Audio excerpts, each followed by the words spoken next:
باپ، بیٹے اور روح القدس کے نام میں آمین۔ ہمارے لیے آج کی پاک انجیل کی تلاوت بمطابق مقدس لوکا 15واں باب 1 سے 3، پھر 11ویں سے 32ویں آیات تک۔ کلام مقدس میں یوں مرقوم ہے: کھوئی ہوئی بھیڑ۔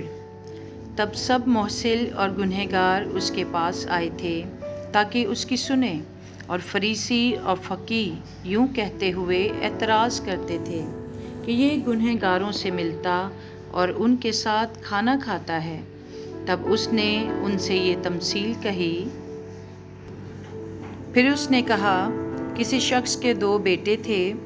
ان میں سے چھوٹے نے باپ سے کہا، اے باپ، مال کا وہ حصہ جو مجھے آتا ہے مجھے دے۔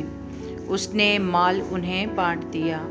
اور بہت دن نہ گزرے کہ چھوٹا بیٹا سب کچھ جمع کر کے دور دراز ملک کو روانہ ہوا، اور وہاں اس نے اپنا مال اوباشی میں اڑا دیا۔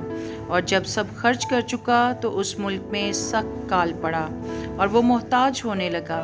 تب اس ملک کے ایک باشندے کے ہاں جا پڑا۔ اس نے اسے اپنے کھیتوں میں سور چرانے بھیجا، اور وہ چاہتا تھا کہ ان چھلکوں سے جو سور کھاتے تھے اپنا پیٹ بھرے، مگر کوئی اسے نہ دیتا تھا۔ تب اس نے ہوش میں آ کر کہا کہ میرے باپ کے کتنے مزدوروں کو بہت روٹی ملتی ہے اور میں یہاں بھوکا مرتا ہوں۔ میں اٹھ کر اپنے باپ کے پاس جاؤں گا اور اس سے کہوں گا کہ اے باپ، میں نے آسمان کا اور تیری نظر میں گناہ کیا ہے، اب اس لائق نہیں رہا کہ پھر تیرا بیٹا کہلاؤں۔ مجھے اپنے مزدوروں میں سے ایک کی مانند بنا۔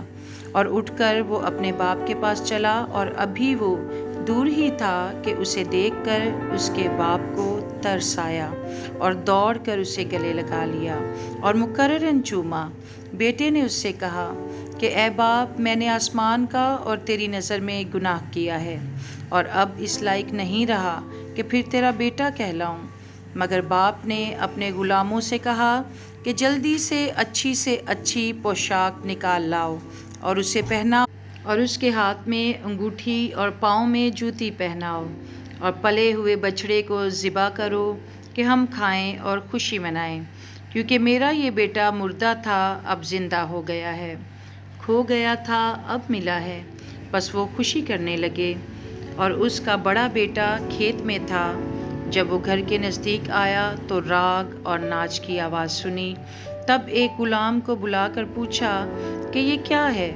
اس نے اس سے کہا، تیرا بھائی آیا ہے، اور تیرے باپ نے پلا ہوا بچڑا ذبح کیا ہے، اس لیے کہ اسے صحیح سلامت پایا۔ اس نے خفا ہو کر نہ چاہا کہ اندر جائے، مگر اس کا باپ باہر آ کر اسے منانے لگا۔ اس نے جواب میں اپنے باپ سے کہا، دیکھ، اتنے برسوں سے میں تیری خدمت کرتا رہا اور کبھی تیرے حکم کے خلاف نہ چلا، مگر تو نے کبھی ایک بکری کا بچہ بھی مجھے نہ دیا کہ میں اپنے دوستوں کے ساتھ خوشی مناؤں۔ مگر جب تیرا یہ بیٹا آیا جس نے اپنا مال کسبیوں پر اڑایا، تو نے اس کے لیے پلا ہوا بچڑا ذبح کیا۔ اس نے ان سے کہا، بیٹا، تو ہمیشہ میرے پاس ہے، اور جو کچھ میرا ہے وہ تیرا ہی ہے، لیکن خوشی منانا اور شادمان ہونا واجب تھا، کیونکہ تیرا یہ بھائی مردہ تھا اب زندہ ہو گیا ہے، کھو گیا تھا اب ملا ہے۔ پاک کلام کے پڑھے اور سنے جانے پر خدا کی برکت ہو، خدا کا شکر ہو۔ آمین۔ باپ، بیٹے اور روح القدس کے نام میں آمین۔ مسیح میں ہم سب کی سلامتی ہو۔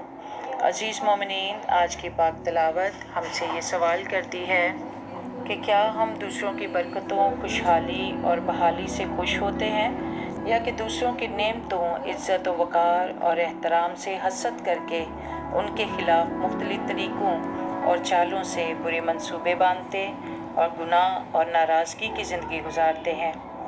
عزیز مومنین، آج کی پاک تلاوت ہمیں سکھاتی ہے کہ ہم اپنے بہن بھائیوں، رشتہ داروں، دوست احباب اور جاننے والوں کی عزت، احترام و خوشحالی اور ترقی سے ناخوش ہو کر اپنے قیمتی وقت اور رشتوں کو صرف اور صرف حسد کی بنا پر ضائع نہ کریں، کیونکہ خدا انصاف پسند خدا ہے اور جو چاہتا ہے سو کرتا ہے۔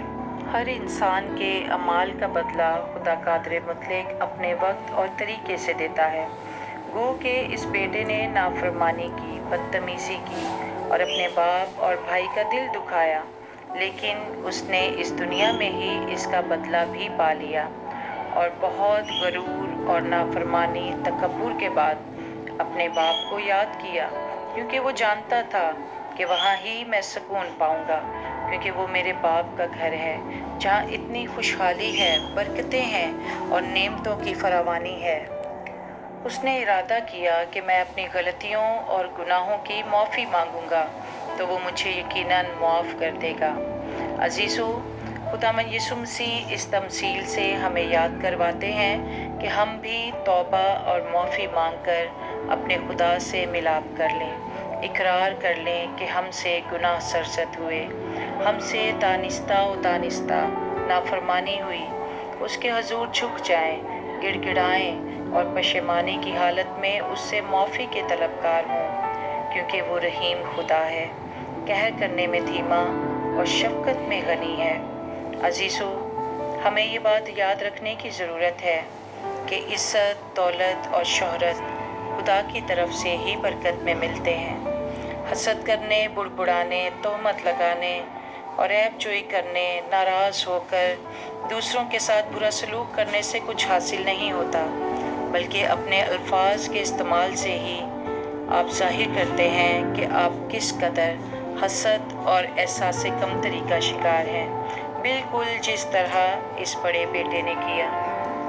عزیزو، فیصلہ ہمارا اپنا ہے کہ آیا ہم خدا کے کلام پر توجہ دے کر اپنی زندگیوں کو سنوارتے ہیں یا پھر دوسروں کی برکتوں اور نعمتوں سے حاسد رہ کر اپنی زندگی گزار رہے ہیں۔ خدا ہم سب کو برکت بخشے کہ دوسروں کی خوشیوں میں شامل ہو سکیں۔ مسیح ہمارے خداوند کے وسیلے، آمین۔